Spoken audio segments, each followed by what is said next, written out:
A casi todo el mundo le suena bien eso de generar riqueza con inmuebles, ¿verdad? Es un objetivo clásico. Pero, seamos sinceros, ser propietario puede traer bastantes quebraderos de cabeza. Ahora, ¿y si hubiera una forma de quedarse con lo mejor del sector inmobiliario, pero sin todas esas complicaciones? Pues vamos a ver cómo se puede hacer. La respuesta a esa pregunta está en una herramienta de inversión que es, la verdad, sorprendentemente accesible. Y aquí es donde entran en juego los REITs, o fondos de inversión inmobiliaria. La idea es muy simple.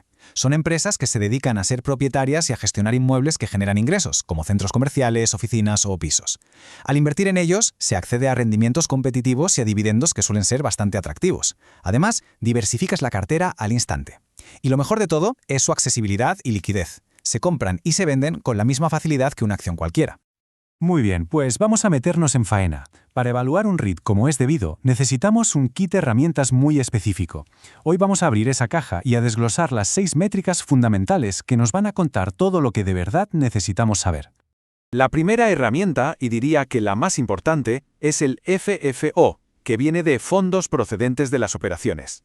A ver, mientras que la mayoría de las empresas se miden por su beneficio neto, los REITs digamos que hablan su propio idioma. Y el FFO es la clave porque ajusta ciertos gastos que no son de dinero real, como la depreciación. Esto es fundamental porque en el sector inmobiliario la contabilidad dice que un edificio pierde valor, cuando la realidad es que, a menudo, con el tiempo se revaloriza. Lo interesante de esta fórmula es la claridad que nos da. Al volver a sumar la depreciación y quitar las ganancias puntuales por vender un edificio, por ejemplo, el FFO lo que hace es aislar el flujo de caja real que genera el negocio principal del REIT, es decir, el alquiler de sus propiedades. Ese es el verdadero motor que alimenta los dividendos. Ahora bien, aquí es donde la cosa se pone un poco más interesante. El FFOS es un punto de partida genial. Sí, pero ¿nos cuenta toda la historia sobre el dinero que de verdad queda en la caja? La respuesta es que no del todo. Y esto nos lleva directos a nuestra segunda métrica, el AFFO, o fondos de operaciones ajustados. Podríamos decir que esta es la versión 2.0. El AFFO va un pasito más allá y resta los gastos de capital recurrentes, o sea, el dinero que el REIT se gasta de verdad en mantener sus edificios en perfecto estado, pintar, arreglar tejados, actualizar instalaciones, lo que sea. Por lo tanto, el punto crucial es este. El ACFO nos da la imagen más precisa, la foto más nítida del dinero real que está disponible para repartir entre los inversores. Si queremos saber si un dividendo es sostenible a largo plazo, el ACFO es la métrica que no podemos perder de vista. La tercera herramienta, el ratio de reparto o payout ratio, nos dice qué porcentaje del FFO se está pagando como dividendo. Y aquí hay un dato clave. Por ley, los REITs están obligados a repartir al menos el 90% de sus ingresos imponibles.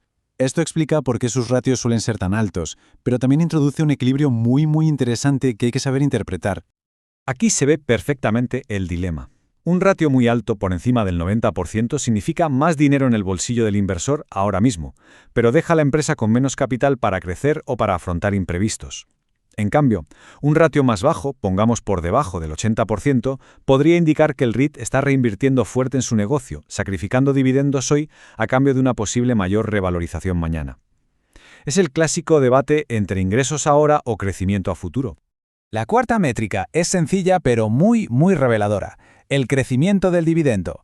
Un historial de aumentos constantes no es solo una buena noticia para la cartera, es una señal de confianza clarísima por parte de la directiva.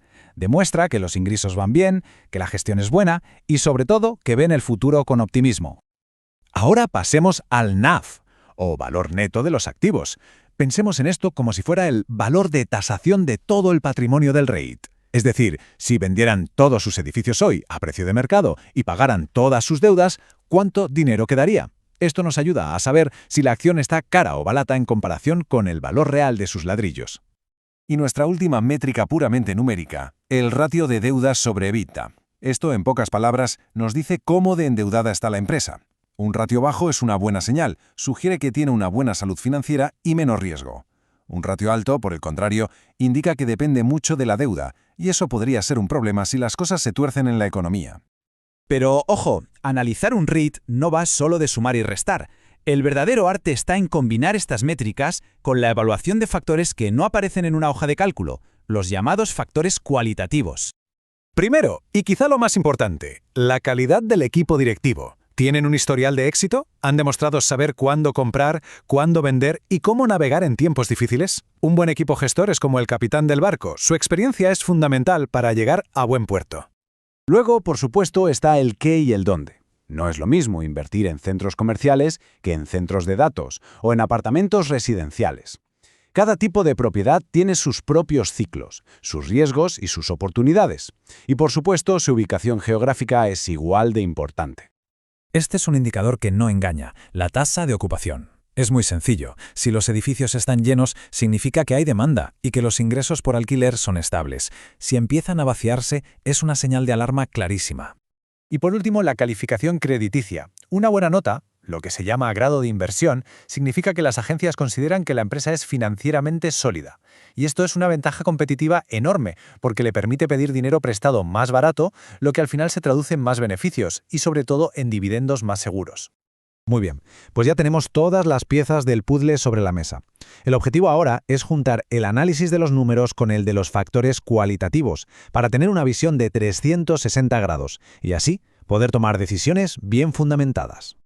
A modo de resumen, los puntos cruciales son estos. Hay que usar el FFO y sobre todo el AFFO para entender el flujo de caja de verdad. Hay que analizar el ratio de reparto para ver el equilibrio entre los ingresos de hoy y el crecimiento de mañana. Hay que buscar un historial sólido de crecimiento del dividendo y, por supuesto, nunca olvidar los factores cualitativos como la calidad de la gestión y de los activos. Así que la próxima vez que se analice un REIT, ya no se verán solo números, se podrá ver una historia. Una historia sobre su salud, sobre su estrategia y sobre su potencial. La pregunta ya no es qué métricas hay que usar, sino qué historias nos están contando esas métricas.